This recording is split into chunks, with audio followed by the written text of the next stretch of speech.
He was born in the summer of his 27th year, coming home to a place he'd never been before.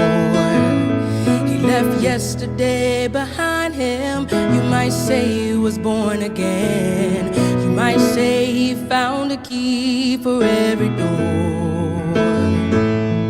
When he first came to the mountain, his life was far away, on a road and hanging by a song.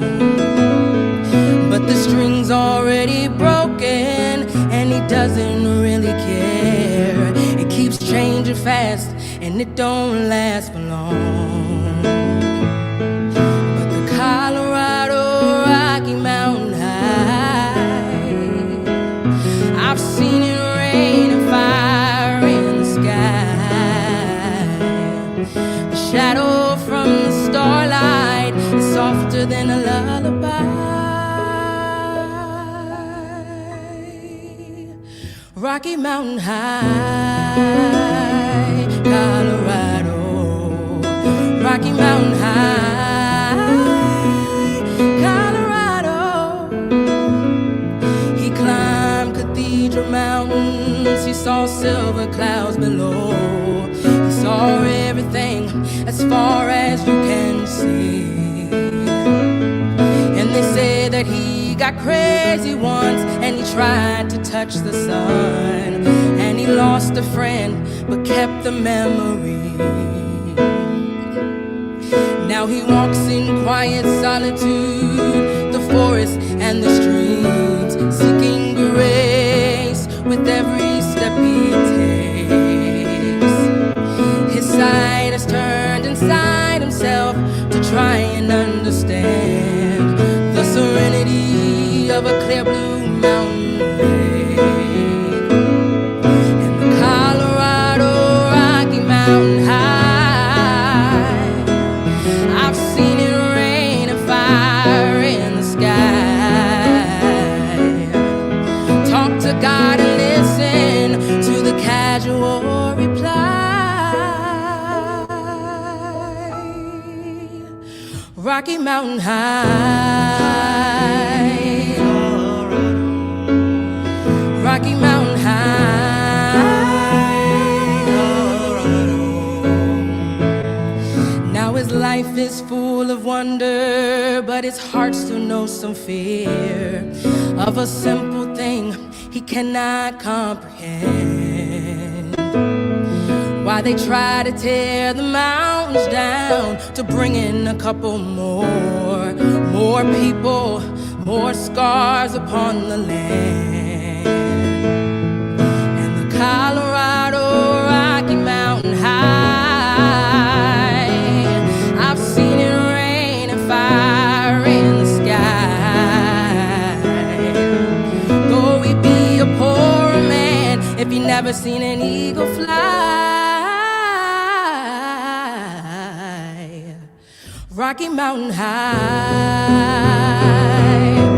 Colorado Rocky Mountain High, I've seen it rain and fire in the sky. Friends around the campfire and everybody's high.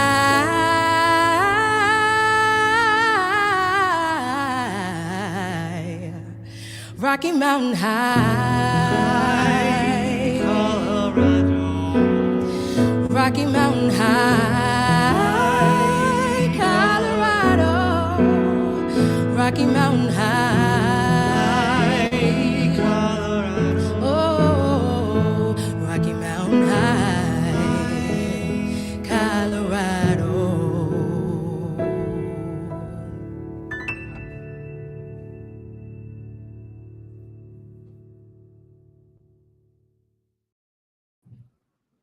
Good morning, good afternoon, good evening, wherever you are in the world. I'd like to welcome you to the American Center in Moscow and its 50 States series. I'm Dr. Sarah-Lynn Mark, founder and CEO of SolarMed Solutions, a commercial space medicine company, and iGiant, Impact of Gender Sex on Innovation Novel Technologies, a nonprofit accelerator for precision innovation and gender design. I am delighted to be joined today by my colleague, Dr. Kevin Savasco, who's also an officer on the board of directors for iGiant. And when we get to his segment, he'll give you a little more of an overview of his extraordinary background. I am so excited today to talk to you about my home state of Colorado, which of course I think is the most beautiful state in the union. I am a third generation Coloradoan. On my mother's side, maternal side, I have grandparents and great grandparents and what was exciting is they settled in Colorado because of the historic beauty, as well as the opportunity to really live the American dream. On my father's side, my father immigrated to Colorado after surviving the concentration camps. He was from Romania and Hungary and was born in the Carpathians in the Transylvanian Alps. So coming to the Rocky Mountains was really special for him. In our show today, we are going to first show a beautiful video of some of the scenic highlights of Colorado. We could probably take a full hour for that.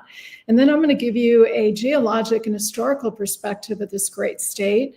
And then we will go to Dr. Savasco's presentation because Colorado is rich not only in its scenic beauty and its minerals, but in its sectors, in its business communities as well. So let's go ahead and show you that gorgeous video. To visit in Colorado during the summer, either because they have a ton of summer activities and views, or they're just a great place to cool down. First up, Crested Butte. In the summer, this town turns into the wildflower capital of the world. The town and the valleys surrounding it are full of wildflowers. Every trail, pretty much. A good one would be Snodgrass or Lupine Trail, but the whole area is absolutely beautiful and the town is colorful.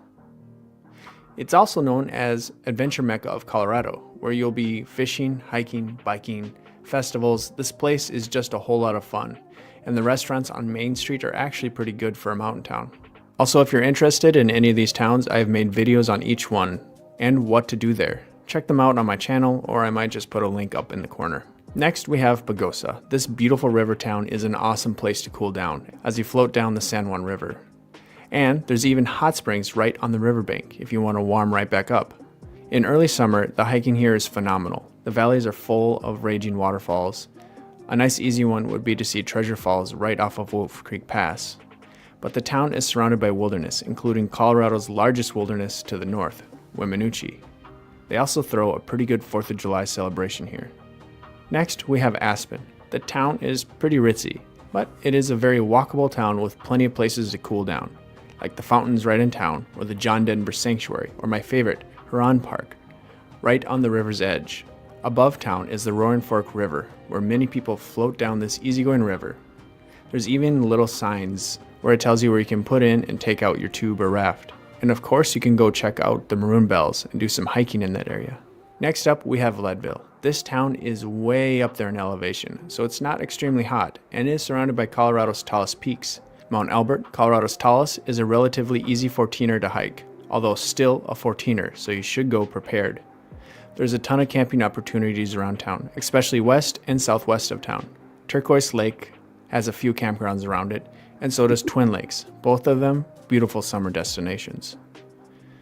Next, we have Frisco, or its neighbor Dillon, because they sit right on Lake Dillon, which is a fun lake to explore on a stand-up paddleboard or a canoe or kayak, and check out these little islands. Frisco even has a little beach where you can do some wading. And there's even some water activities in the lower Blue River. Some people raft it, some people fish it. There's also a ton of alpine lakes to hike above the town, or concerts right on Lake Dillon. Ouray, Colorado looks like Switzerland in the summer. In fact, that's why they call it Switzerland of the Americas. It sits in this box canyon, and in the summer you're surrounded by waterfalls. You could take the perimeter trail and check out these waterfalls and streams that come into the town, or hang out in the hot springs in the middle of town, or cool down by going on their Via Ferrata in a little box canyon above town. You'll be going through this canyon on iron rungs and steel cables, and stay cool by the shade of the canyon and the mist of the water.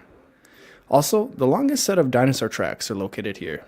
Pretty cool. Next, we have Silverton. This is a high elevation town as well, so you'll stay cool there, and it's surrounded by ghost towns if you like that.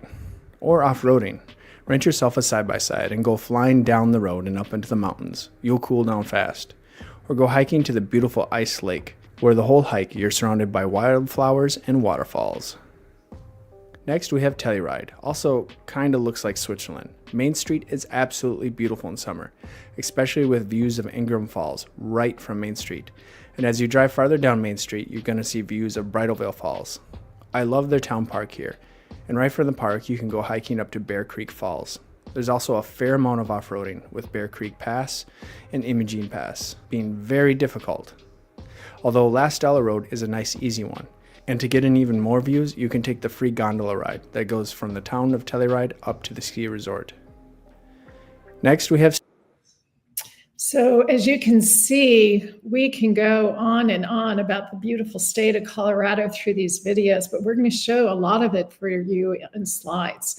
One of the beauties of Colorado is you have diversity of topography, of geology. Everyone thinks about the Colorado Rockies, of course, and the San Juan Mountains, but we have the Eastern Plains, the High Prairie. We have the Front Range, which are called foothills, which for most other states in the Union, those would be high skiing areas. And then we have a very flat land where people, when they come to Colorado, are surprised. For example, they think there would be mountains in Denver, but there are very flat plateau areas. What I want to do right now is take you on a very, very fast journey, really at warp speed, to give you a history of the geology. Think about 100 million years ago. Colorado was actually underwater. It was a giant sea. And then as time went on, like we've seen with plate tectonics and a lot of what we've seen across the globe, the mountains began to come up. Around 65 million years ago. We also had volcanoes in Colorado. And what was sort of the gift of all this? The soil became very rich. It was around that time, as the mountains were starting to come up, that we began to see these dinosaurs. As it was mentioned in the video, we have some of the greatest dinosaur tracks anywhere in the country, anywhere actually in the world. A lot of dinosaurs loved Colorado. So that was around 65 million years ago. And then over time, with wind and rain and erosion, the mountains formed, and then they softened, and then they came up again. And the Rockies are a relatively new mountain chain. That's why they're called Rockies, because there hasn't been enough time, enough millions and millions and millions of years to erode it to become even more smooth, like we see in other mountain chains around the globe. So let's now move you forward. Let's move you into the 1850s. That's quite a journey for us. At around 1858, it was a very magical time in the state of Colorado. Specks of gold was actually found in what became Denver. And once there was word around the United States that there was gold in Colorado, and this was about 9 years after the gold rush in California, everyone wanted to come to Colorado. And in just 2 years, we had well over 100,000 people coming to the state, some just even pushing their wheelbarrows to get here. And then we found mountain towns really had mother lodes of gold. In fact, Central City was known as the mother lode. And a lot of these communities were established around these mountain communities that had mining, that they could mine for gold. Now, I think I mentioned to you that we had volcanic eruptions. Well, there were also heavy minerals being formed. So molybdenum, gold, silver, you name it, we found it in these mountains. And that created a really rich ecosystem. When the miners came, they of course used their hands, hand picks, and then over time there was new technology, and that really kind of revolutionized the ability to get these minerals out of the earth and to be used. A lot of the towns that had these minerals went through them, and that's when they became ghost towns. And literally, as you drive through Colorado, you will see what is considered a ghost town. The buildings are still there, but there are no people. But the history is very, very rich. So we're now into the 1860s. The United States is dealing with the Civil War. Colorado was pretty much immune from that. There was some activity in the West, especially in New Mexico, but Colorado was relatively spared. It was also during this time that the settlers, folks coming to Colorado, were interacting with the Native Americans, where this is their land. The Apache, the Ute, for example. And it was a really challenging time trying to establish new settlements, new cities, and then trying to be respectful of our Native American population. And I have to say, it's still a work in progress. You saw pictures of Telluride and Ouray. Well, that was very rich Ute country. And there was a lot of awful things that were done. But what was interesting is that a lot of the Native American culture is still integrated into the new communities that arose on their land. As we move forward, we come into a very important time in Colorado's history, and that is August 1st, 1876, when Colorado officially became a state. And it was a state that was, again, really an exciting opportunity for the folks who were here. As it was mentioned, there are 53 14,000-foot mountains. I've only climbed two. One of them was Mount Elbert, so-called easiest one. But every time you go up to altitude, you have to train for it, which a lot of our guests coming to Colorado learn very quickly. So Colorado is known as the Centennial State. I just got my license plate, and as you can see on the plate, it says Centennial State, and it also has the mining picks, and it has the views of the mountains. So really a very nice historical perspective. Colorado has really probably the most sunny days of any state in the union, probably outside of Hawaii. And you can see it's here at the tip.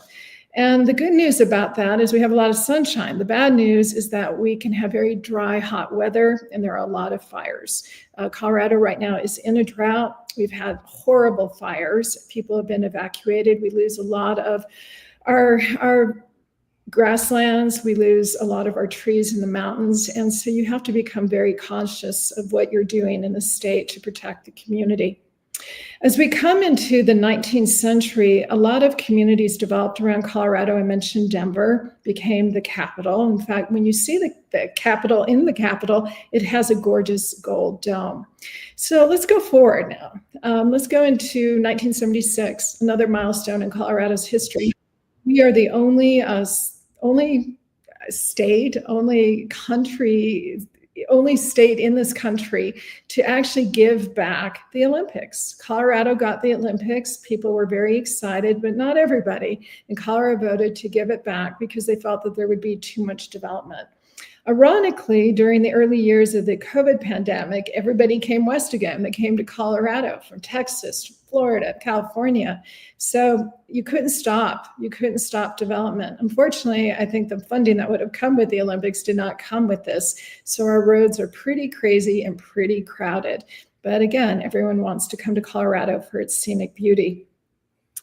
We also had something else happen, and that was around 2014. And January 1st, 2014, cannabis became legal, the first state in the union. I think it was a bit ironic that we started with the song Mile High, because truly it is a mile-high city, not only because it's 5,280 feet, but because cannabis is legal, and it's throughout the state.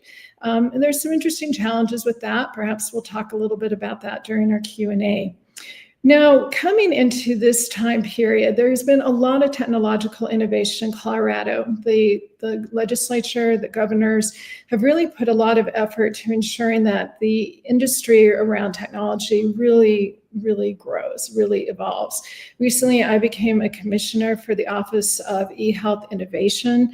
Again, as I mentioned, because we have a lot of rural areas and people in very remote areas, we need to use technological innovation and eHealth to reach our populations.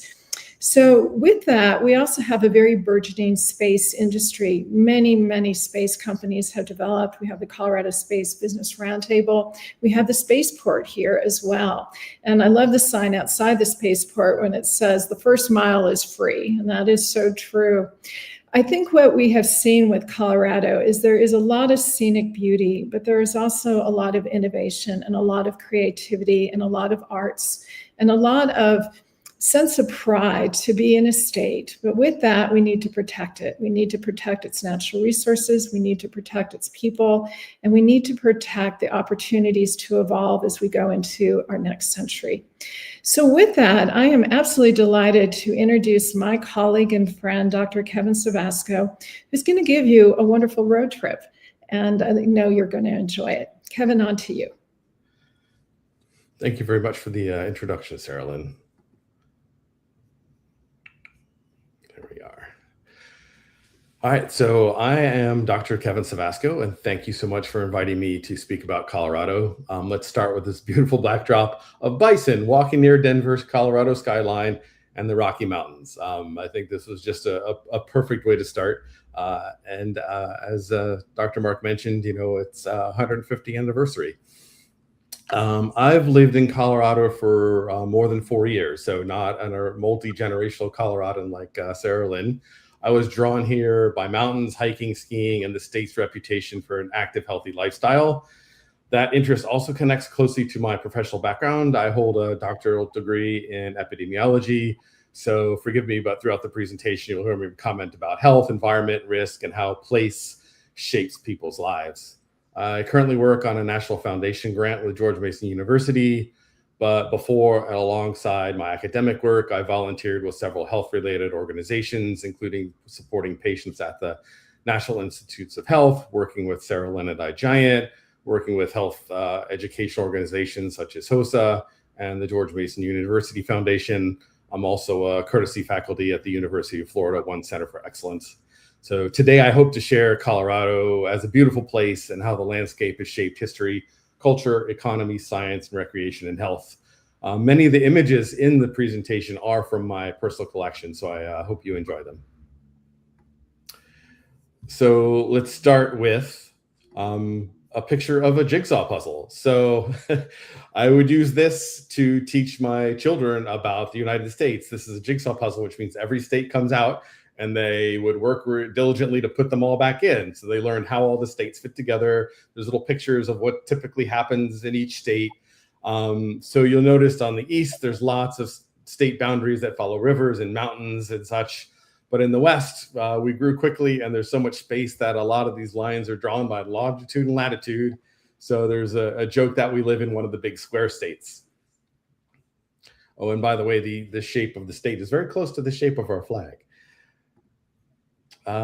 So how do you cover a state this big, right? How can we talk about it? So I decided to do it from 6 different themes. So from above, space, from beneath, in the earth, living in it, playing in it, water, and health.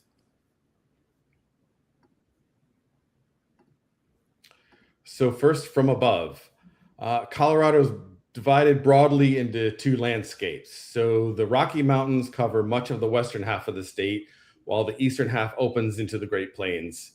The transition between the plains and the mountains is called the Front Range, roughly noted by the light blue rectangle there. Colorado has over 6 million residents, but 4 out of every 5 live along this Colorado Front Range urban corridor, mostly just east of the mountains. The corridors includes from north to south, Fort Collins, Boulder, Denver, Colorado Springs, and Pueblo. So the image in the background will give you an idea of what the geography looks like from the ground. So if you're standing in that Front Range, this is roughly in the northeastern part of that blue rectangle, and you're looking west, you see the plains rise up quickly into the Rocky Mountains that are snow-capped. So, that's our view frequently as we're driving places along the Front Range.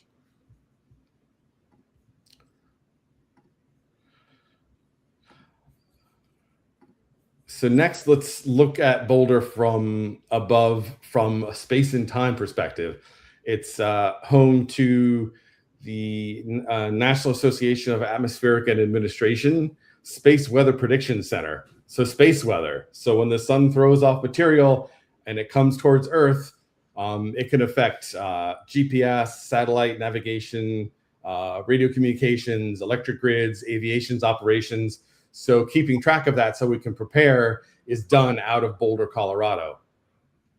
In addition to that, also in Boulder is the University of Colorado Boulder Laboratory for Atmospheric and Space Physics that links, education for up-and-coming scientists and researchers with this space operation. So scientists and students develop instruments, operate spacecraft, participate in missions studying Earth, Sun, and Mars, and other parts of the solar system. And then lastly, the National Institutes of Standards and Technology, they maintain the atomic clock. So whenever you know what time it is, like my watch, it's linked to one central point. Well, for us, it's the atomic clock in Boulder, Colorado. And the satellites that do the global positioning system need to calculate time as part of figuring out where they are. A lot of that is going to be tied back to Boulder, Colorado. So, from an industry perspective, we've got a lot of incredible science going on here and space operations. So next, let's look at Colorado from beneath. Sarah Lynn talked a lot about our mining history, and it did play a central role in Colorado's early growth. Mineral discoveries drew thousands of newcomers, creating mountain towns, encouraged development of railroad mills and businesses. This is a picture from the Netherlands Mining Museum. You get an idea of the cultural diversity. Netherlands. People from the Netherlands eventually bought the mine in Netherlands, Colorado. So this museum helps show exactly how the work was done. Hanging on the wall in the back left are hammers and spikes that they would use to drive in and make holes in the rock. Those were eventually replaced with steam-driven hammers that are hanging from that central part there. So you can really walk around this museum, and it's staffed with some amazing, knowledgeable people. And it shows you that it's not just, adventure, but the difficult labor, dangerous conditions, and technological innovation that happen to, dig deeper and produce more and more.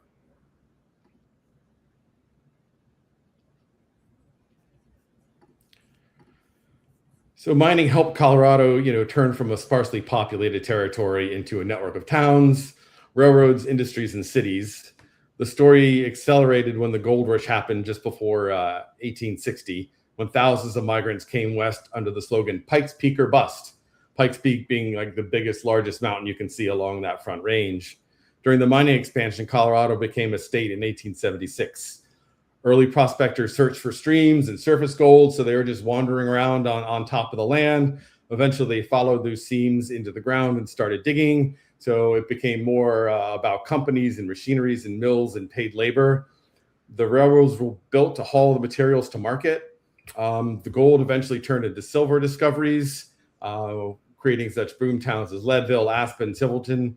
Then there was coal mining to power the trains and the smelters and the cities. And then the mining attract workers from many parts of the world, making Colorado a mining community very culturally diverse.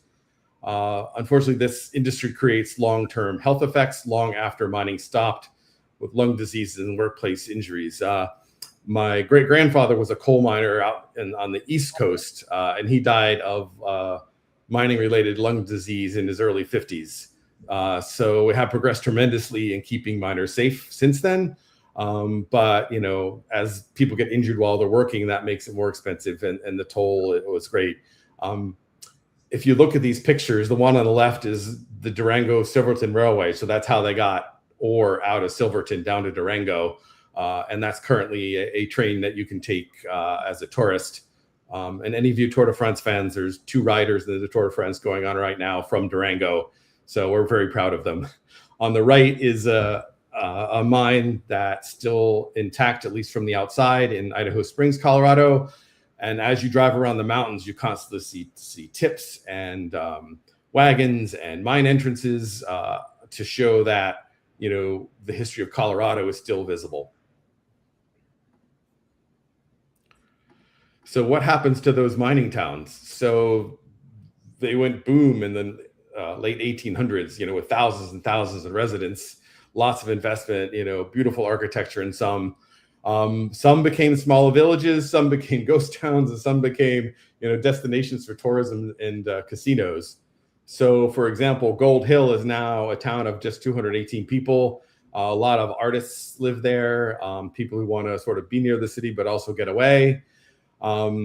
It's a destination on the weekends for cyclists. They will ride up 1,200 meters from Boulder and stop at this old cafe that used to be the general store that's still standing. A lot of the buildings from the original residents are still there. There's a picture of Sarah Lynn standing in front of the one building there that's probably at least 150 years old. Mm-hmm.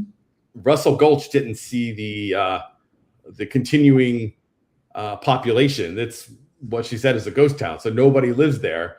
But this is Colorado. We're clever. You'll see some text on the side there. It says disc golf course. So people wandered around these old buildings and old mine and put up disc golf. So if we used to throw frisbees or discs into baskets, so they created this sporting event in this ghost town, very Colorado, to just kind of find something fun to do in the outdoors. And then on the right is Central City, which is one of the biggest, largest boom towns to start with. It is now full of casinos.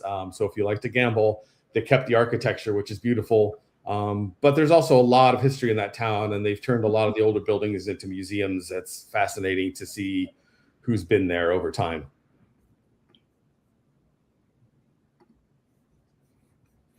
Next, let's look about living within Colorado. So you probably heard the word 14er a lot. So a little vocabulary lesson on Colorado terminology.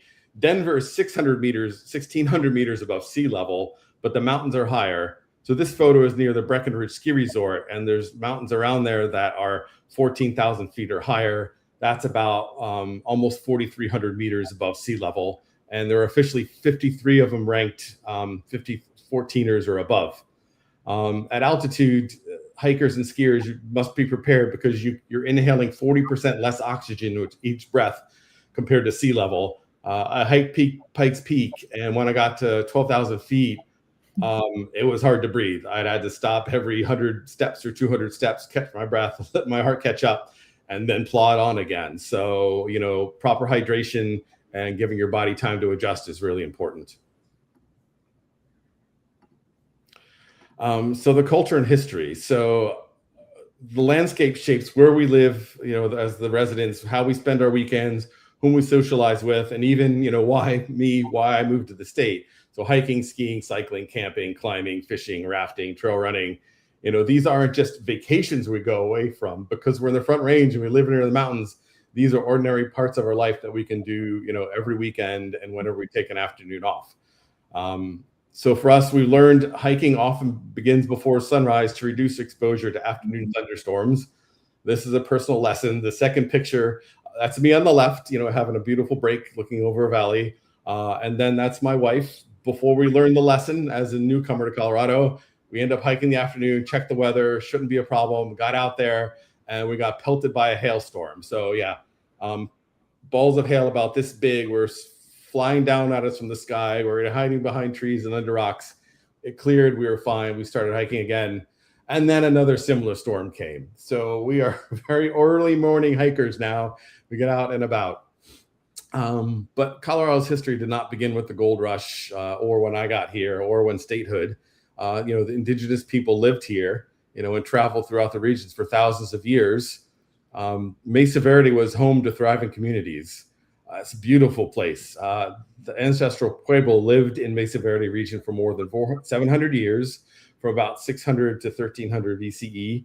The national park thinks there's about 5,000 known archaeological sites that they manage, including 600 cliff dwellings. So Mesa Verde being the most famous and largest. But these were only, one phase of a much longer history. The people of Mesa Verde farmed, traded, built community structures, managed scarce water, and adapted architecture to climate and terrain above the ground as well. The descendant communities from these folks are Hopi, Zuni, Acoma, Laguna, as well as tribal nations such as the Ute Indian tribes. On the far right is Chautauqua Park. These are the flat irons. As Sarah Lind once mentioned, Colorado was covered with water, so the sediment built up. Well, eventually that sediment tipped up. So these tilted rocks used to be the bottom of the ocean, and they face east. So when the sun shines on them in the morning, they're bright and shiny, and they call them the flat irons because it looks like the irons you iron your clothes with. But the impressive part of this is in 1967, the city of Boulder became one of the first cities to tax itself specifically to purchase, manage, and preserve open space. So before that, parks typically were, bought by the federal government. So the culture of Colorado is to preserve this space. Next, playing in it. So your next word of the day is glamping, also known as glamorous camping. So it's a way we can experience the outdoors and with more comfort and amenities than traditional tent camping. So we're still in a tent, but we've got a stove, we've got a bathroom, we've got a beautiful wood floor. This glamping is near the Great Sand Dunes National Park, which allows, and the glamping allows outdoor experience to continue after sunset. So the park is certified as an international dark sky park. Its elevation, dry air, remote location, and limited artificial lighting create an opportunity for dark skies, making viewing the Milky Way and thousands of stars visible at night. So we were out there watching meteor showers, watching the International Space Station fly over, other abandoned space vehicles. It was fascinating from a scientific as well as just a beauty perspective. So speaking of Great Sand Dunes National Park, it's one of Colorado's most unexpected landscapes. So you expect sand near the ocean in the US, but not so much inland.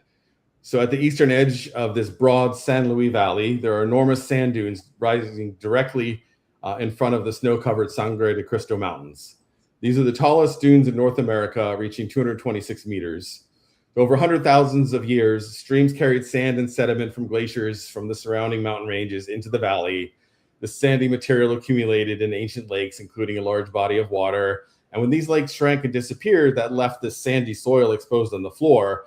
Well, now wind picks up this loose sand and rushes it towards this curve in the Sangre de Cristo Mountains, but it can't escape. The wind swirls and eventually the sand deposits.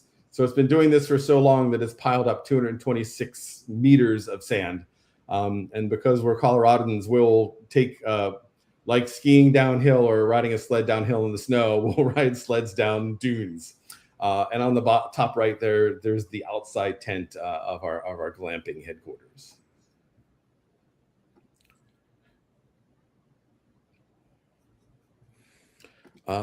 So there's summer and winter activities. So you're probably expecting to see a rodeo picture here. Well, you got it. So this is the Pikes Peak or Bust Rodeo. At Colorado rodeo events, there's something they call mutton busting.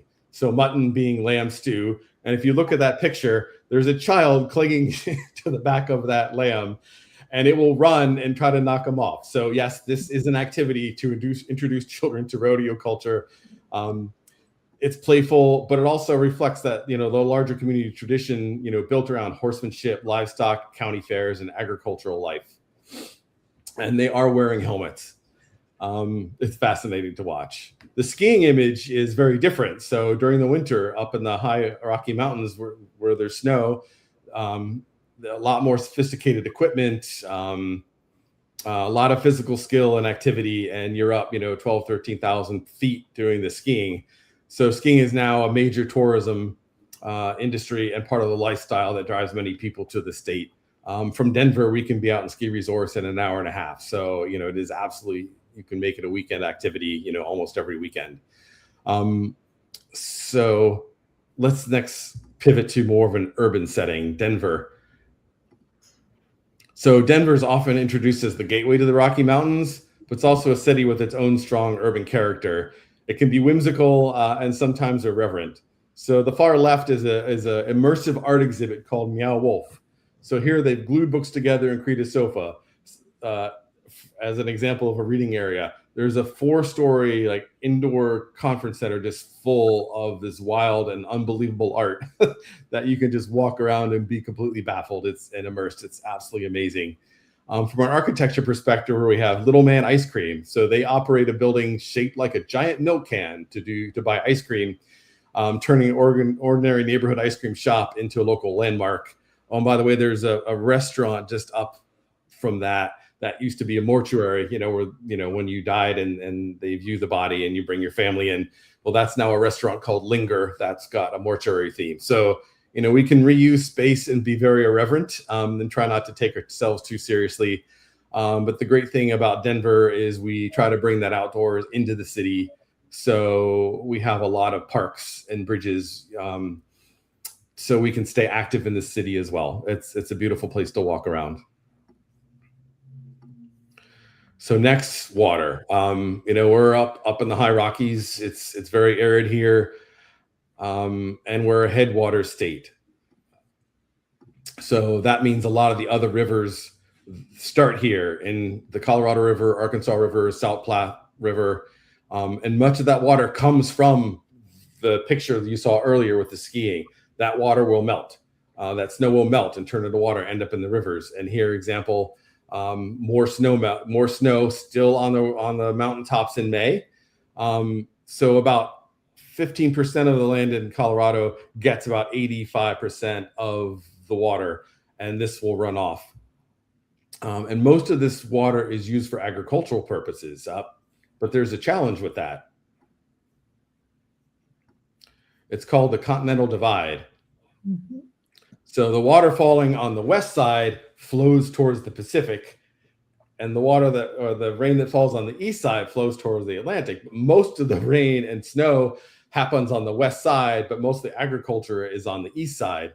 So this line that shows what goes to the Pacific and what goes to the Atlantic is called the Continental Divide. So here's an example, 11,000 feet up, showing that, all the snow on one side of this mountain peak will go one way and the other will go the other. About 90% of the water is used to support Colorado farms and ranches.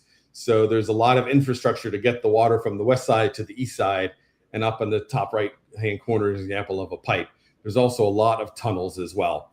So there's a lot of work, and infrastructure required to maintain our lifestyle, and we very much appreciate the work that it takes. And then lastly, health. As an epidemiologist, I love that Colorado environment encourages physical activity, recreation, and contact with nature, but the same landscape also creates health risks that are not always visible. So the higher elevation exposure, increased exposure to ultraviolet radiation. So we've got to watch our skin cancer. So, a lot of folks like me end up wearing these wide brim hats.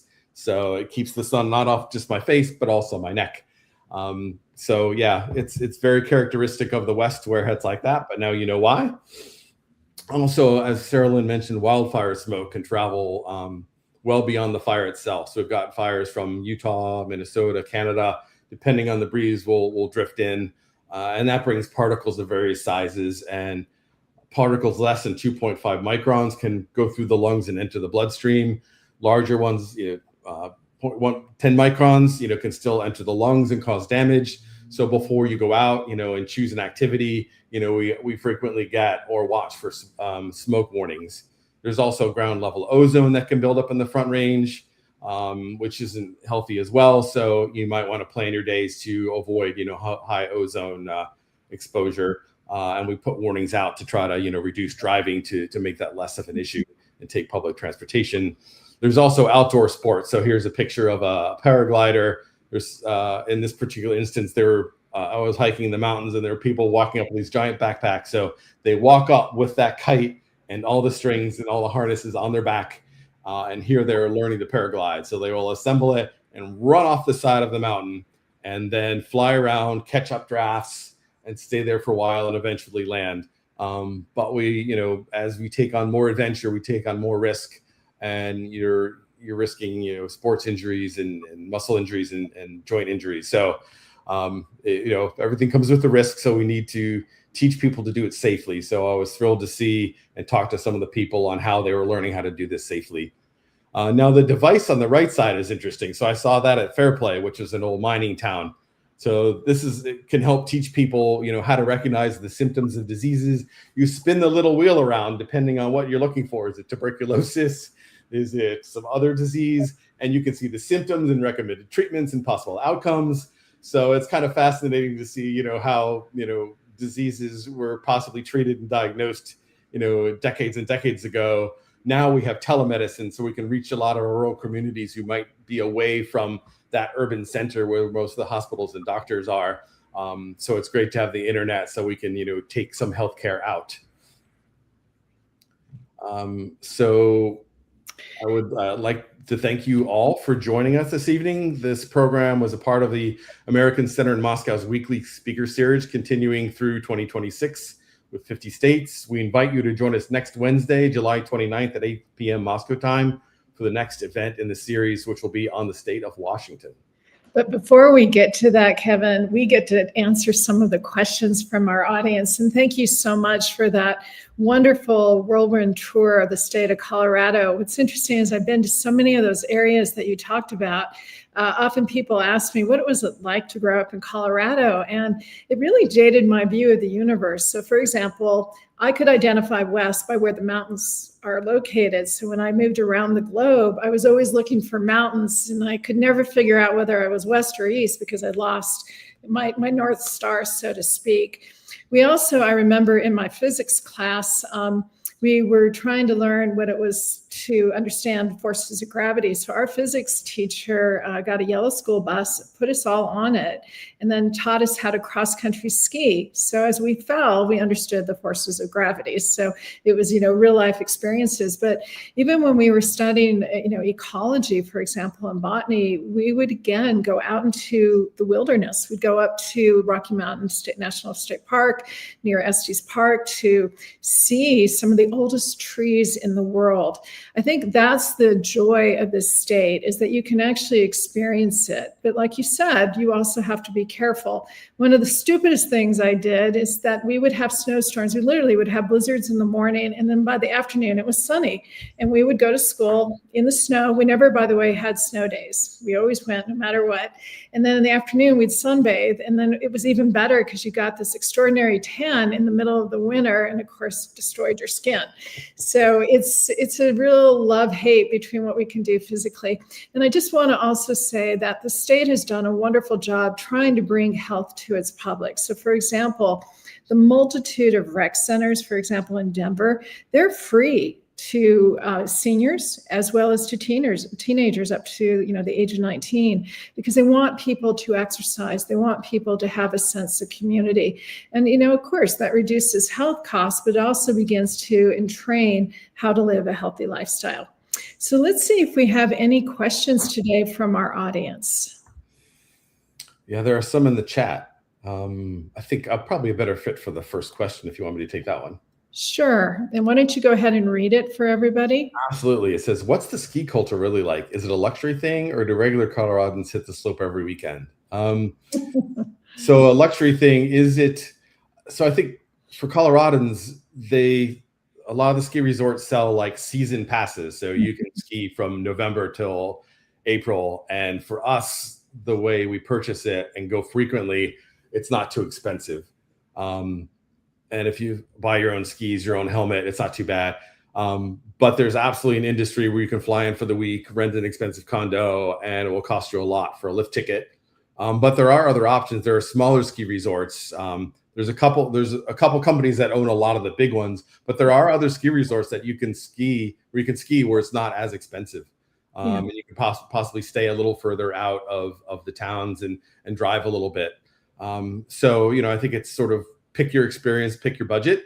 Might need to do a little bit more research. But yeah, a lot of it depends on, for locals, it's not too bad. And if you want to, come here and do a little research, you can probably do it affordably with a little bit of thought. But it's a really good question, because you plan your life around it. So it was not unusual, for example, on Monday mornings, everybody had that raccoon eyes because they had gone skiing on Sunday. You have to get up really early. Unfortunately, there's too many people on the roads, and those roads can only expand so much because you're limited by the rivers on one side and the mountain on the other. And so it can get really crowded on the roads. So you leave very early. One of the things that we also learned to do is find the cheaper sports. So for example, Nordic skiing or skate skiing is really wonderful. Snowshoeing, that's a good one. Snowshoeing, absolutely love it. And so, this is something that we've adopted, and it allows you to be outdoors. And sometimes you can even take them downhill ski lifts. You can go take the lift up and take your skis down, and they may not even charge you. But the hard part, again, is the traffic, because everybody wants to do it. And your real estate is also determined sometimes by how close you can get to the mountains and to be able to enjoy those activities. The one thing I do want to say, Kevin and I have done a lot of meetings while we're hiking. It's great aerobic conditioning, and we're kind of dog teaming. We're getting the outdoors, the exercise, the vitamin D, as well as conducting business, and that happens a lot here in Colorado too. It does. It's great. So our second question is, what's something about Colorado that only a local would know, a hidden gem, a local tradition, or an inside joke? I'm going to give one, and then I'm going to throw it over to you, Kevin, since you're a newbie. You're not a native, but you have a new appreciation for this amazing state. We have the stock show. And that occurs in January. It's one of the largest in the world. There is a stock show parade, and that's where you see longhorn cattle actually going down the streets of downtown Denver. It's pretty amazing to watch that. And you got real live cowboys, and you go to this incredible stock show where there's rodeos, and you see the mutton chasing, and you begin to experience really what the Western culture is about. So it's one of my favorite things. And interestingly, I graduated from the building where they had the stock show. And so you could still smell the stock show even in June. And that was sort of a tradition for us. Kevin, what's some of your hidden gems that you found? I was surprised about the beer culture here. Yeah. So New Belgian Brewery was up in Fort Collins, and that kind of turned into a big thing. But there's lots of small microbreweries, all over the place, where they've taken over old buildings. You still have the beautiful brick facade from, 100 plus years ago, but now there's a brewery in it with local bands and entertainment. So it's amazing. And so my wife and I went to the Great American Beer Fest at the convention center last year, which was amazing. And brewers from all over the country came here to show off their beer. So it's very friendly and welcoming. In fact, my son is in the business and installed one in Littleton. Yeah, and keep in mind, one of our senators, our former governor, was actually a brewery owner. So it's very much a part of our culture. And then certainly Coors Brewery. Yeah, the Coors.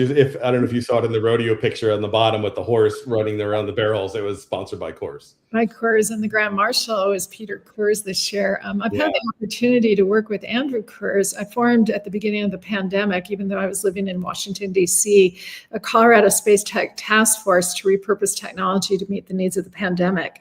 And we were talking with Andrew from, Andrew Coors, about repurposing canisters to be used as oxygen canisters. Yeah. So there's, dual purpose technology here. Yeah. Love this next one too. What makes Colorado's landscape so unique compared to other Western states? Well, I love the West. I think the landscape is gorgeous no matter what state you're in. But what I especially love about Colorado is the diversity of it. I'm right now located, as I'm talking to you, on the Eastern Plains in the prairie. But I can look out my window, and I often do that around 5 o'clock in the morning, just to see the gorgeous sunrise hitting the mountains, and then in the evening, of course, to see the sunsets. So to have that, and as Kevin mentioned, as you're driving on the roads, you're surrounded by beauty. For example, there's 56th Avenue not far from where I'm at, which is near DIA right now. You have the Rocky Mountain Arsenal, which is a huge preserve. It used to build military weapons. We talked about uranium here. We have that. It was a super fun site. Colorado did a great job to resurrect it, and that's where we have the bison, a lot of beautiful foliage as well as fauna. And you have, the Arsenal Wildlife Center on one side of you, and you got the gorgeous mountains in front. So the thing that really is, I still can't understand why people speed here. I would want to drive 20 miles an hour just to enjoy the scenery, which I often do, and I'm often passed, but it's really special. Kevin, how about for you? Actually, I want to briefly go back. Somebody mentioned about the food, and when I got out here, I guess there was the fight between, are you a hatch pepper person or what's the other one? That's too funny.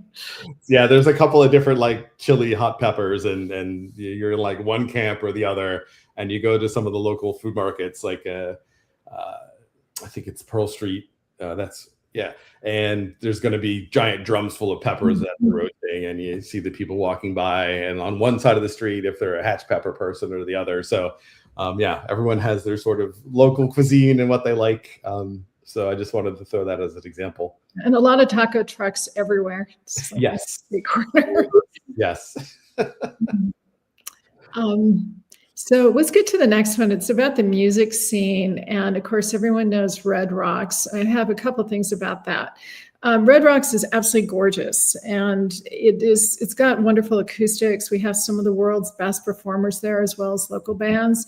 You go up to Morrison, Colorado. If you come here, you can take the RTD. Again, I'm a public transit person, especially since I do hate to drive. And then you can take a free shuttle to Red Rocks. You can hike around there, amazing hiking. And again, the geology of the area is really special. So here you are in a natural amphitheater of Red Rock listening to an extraordinary band. Colorado also has a lot of local concerts in the park in the summer. Almost every park has them. They're free, of course, and you get some great performers. What are your thoughts, Kevin? Yeah, Red Rocks is unique because it is both a park and a theater. So my wife and I went hiking up there one morning, and there's someone doing a sound check. So I found out the Lumineers, the band, is from Golden, and the lead singer of Lumineers had his little local band. So I guess he was performing there. So here you are, just going for a morning hike, and the lead singer of the Lumineers is doing sound check and singing. So I've got a concert scheduled there, and in August I'm going to go to, and I'm really excited about it. There are a lot of other little smaller theaters that do draw a lot of your typical bands that are on the road on tour. So it's not just Red Rocks. Denver does draw a lot of others, and there are like Telluride has a couple of massive like music, yeah. So there are a lot of other events going on around the state. Like Dierks Bentley has hosted the Five Peaks, and people come from all over. They live in their campers, and for days you have just, again, incredible music from some wonderful country and Western stars, but really just everything. I grew up with Nelson Rangel, who's an amazing jazz performer, and it's just, a very rich culture. I learned that Judy Collins was from here. We always, of course, think of John Denver. You mentioned Central Park. There was a building there that some very famous performers would come, including Paul McCartney came and performed in that small town. So I love this one. Are there any specific words or expressions from Colorado? Well, one of my favorite is pop, and that's how we describe soda. So when I would go anywhere else in the world, and when I moved back east for school, I would always ask for pop, and people did not know what I was talking about. And to me, soda is seltzer water. It still is. So pop is a very popular expression. What anything on your radar for that? No, I think I've probably just kind of absorbed them and can't think of anything that were a little unique. The younger crowd has a lot of their own lingo that comes and goes. Sendy. So when you're skiing, almost from a spiritual perspective, you want to send yourself, send your spirit down the mountain. So that's something. Yeah, you hear a lot of the cool people skiing by me saying stuff like that, including the other thing back to skiing. So suppose the Continental Divide, there's a tunnel that you drive through to get to a lot of the ski resorts around Breckenridge, etc. And on one side, the Denver side is Loveland. On the other is Arapahoe Basin, all these beautiful resorts. But there are some people who ski the mountain in between, not with a ski lift. Right. As people drive up and down this windy mountain road over the pass, they will stop and throw people's skis into the back of their trucks and throw them in the cab and drive them up. So their ski lift is hitchhiking, and then they'll ski down through these glades of ungroomed mountains. So those people are very sendy. So they got to watch out for, avalanche warnings and whatnot. They do. So again, pick your budget. If you want to get in that culture and hang out with those people, it's there. I know some folks who pick them up and give them rides. It's fascinating to, you kind of make your own adventure. Again, keep in mind, it's amazing powder because it's so dry, really, really airy. Yeah, we call it hero snow. Yes. Absolutely. And there's a lot of different words for snow, oatmeal snow and POW for powder, and it's a whole different language depending on what the conditions are that I'm trying to pick up as we're going. So as we're coming near the end, I'm going to combine questions 7 and 8. So what's your favorite place there? My favorite place is actually the San Juan Mountains, Ridgeway, Ouray, Telluride. We describe Ouray as the sort of the little Switzerland. Telluride used to be just this little mountain town that was about 8 hours from Denver. So a lot of locals weren't able to go there. So it's sort of protected. It's now become more of a community of the rich and famous. It's very expensive, but it's really gorgeous. I mean, in any season, it's beautiful. So for me, I would recommend the San Juan Mountains. Again, I love Rocky Mountain National Park. It's very special, but there's something really pristine. If you've ever seen old Westerns like True Grit, that was filmed there. You also have the Cimarron Mountains, and you have, as the sun is setting, you get these gorgeous golden orange reflection off the Cimarrons. It's a wonderful way to start the morning, is to look at the San Juans and to end it with the Cimarrons. So that part of Colorado, I think, is very special, and that's on the way to Mesa Verde as well. So you got some interesting topography. What's yours as we end this wonderful show? I'm going to answer it a little differently. It was about a 3-foot by 10-foot rectangle that I liked the best. And that 3-foot by 10-foot rectangle was on the front of one of those train cars in that Silverton Durango Railway that you saw on the picture going up around the mountainside. So they took some of the old passenger cars and they connect them together, and then you take the 2-hour trip up this river valley. And you can sit in the car, but you can also open the door and stand out between the cars. So it's going nice and slowly. You want to have at least 3 points attached at your 2 feet down, and at least one hand attached to anything. But just standing out there for like an hour and a half, 2 hours, passing over creeks, through, pine glades with the beautiful cool breeze. That was amazing. That was in June. Oh, and by the way, we took the bus ride back, and in the middle of June, in the middle of the summer, there was a snowstorm. That's the Rocky Mountains. But yeah, I would say the front platform of one of the Durango Silverton Railway passenger cars. So I'm going to leave you with this thought. I was born on Mother's Day in a blizzard. We can have snow by the end of August before Labor Day. And I always had to go trick-or-treating with my heavy winter coat over my my costume because the snows would come. Now with climate change, not so much anymore. But Colorado, they say you wait 5 minutes and you'll have a different season. And with that, I want to thank all of you for joining us today. I hope it's intrigued you to come visit this beautiful state. And from Colorado, I say good health, and be well.